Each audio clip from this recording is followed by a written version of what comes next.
mozali swa Yesu. Nzambe wa banzambe, mkumu wa bakumu yo mokozi wa makozi banso. Kombo na yo ezali esantu, eleki nyonso na mosantu. Tika yango ekomisa mali susu lelo. Esanzola mala na bana bayo bayimiso bango bazali na yo. Merci na yo Nzambe na ndenge okokisaki te. Mokolo mwa sambo mokolo mwa bopemi. Biso bikila mobia yo. Tukumisa kombo lelo. Tosanzola yo. Oyembela yo Nzambe mpona nzambe. Papa, bana bayo bayi lokola ndenge yosilaki komisa. Nzambe moko te akoki koya olokwanga osantu. Omona na mapai bayo ndeso kuyo Nzambe otili. Bayi Nzambe lombe obengi bango baya. Merci na ndenge okokisaki te bango baya. Baye bayo basosola basalisama na yo Nzambe babikisama. Mokolo baye koluka libikili ya nzoto baye mpe koluka libikili ya molimo. Bana bayo basusu bauti kobatisama na molimo nyonso. Nzambe tolisaka nguya nyonso ya yo nzoto ya baye banso basili komipesa epai. Tolisa bango na oyo nyonso bazali kozala. Pese bango bwanya mpe mayele, pese bango bososo.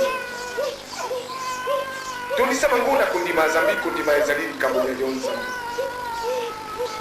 Soko yo Nzambe opesi bango makoki manso, bakokumisa mpe bakosanzola likambo ya yo epai. Bana bayo bazali basi, bazali babali, mikakatano ndenge na ndenge, bampasi ndenge na ndenge, yo Nzambe ondimi. Kasi olingisi basenga yo lisusu, te yo okoka kopesa. Nzambe kabela bango nyonso oyo bazali kozanga. Nzambe baye epai ya yo, epai ya yo tako. Pese bango oyo nyonso bazali koluka mpo kombo na yo ekomisama esango. Ngondo mama mosantu. Mpo biso Nzambe atolisi na grâce ndenge mokili. Ngondo tsopela biso grâce ya bolimbisi masumu. Tolisa biso na yango mpo te kombo ya Nzambe ekomisama. Ya yo yebama mpe eyembama epai. Ata soko tozalaki babe na grâce ya bolimbisi masumu biso tokolimbisa tokopetolama mpe tokozala banzenga obusu mwa Nzambe ebozenga bwa biso bokokoma bosantu Nzambe. Nzambe azali mosantu, yo mama ozali mosantu. Ngondo tika te biso tobatela mosantu na biso. Mokili ekosa te mpo te tokoya na nzela ye tosili kokota. Ngondo mama Maria loba na Nzambe mokolo na mokolo te ye asimba biso mpo te biso tolanda oyo nyonso ye azali koyebisa. Yo mpe pese biso mama na badoto mpe na bavision mpo te tokokotikala bana na Nzambe. Bana bayongo na mosantu Maria bandeko na Yesu ndeko wa biso ozali epai ya Nzambe. Otondi na nkembo epai ya mokolo ovandi oloboko na mobali na tata yo ozali mwana wa Yesu talaka bana na Nzambe. Baiki basili kobungaliza bazali kotanga kombo ya yo obisika biye bango bavandi.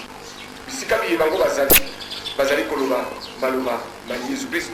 Alors que bazali kotosa bibe pour Nzambe te. Bazali mpe kona malako mpe mateya kayo. Yesu bayi basusu bakoti kuna bakomisi lokola bato bazali konyololo. Nzambe bana bayi basili kokanga bango. Yo ozali na mabingama ba-ange epai ya yo. Tina bango bakende kokata basinga ya bana na Nzambe oyo bakangemi epai ya bayi bazali kotanga kombo ya yo Yesu. Olobaki te mokolo mona okoyebisa bango yo oyebaki bango te.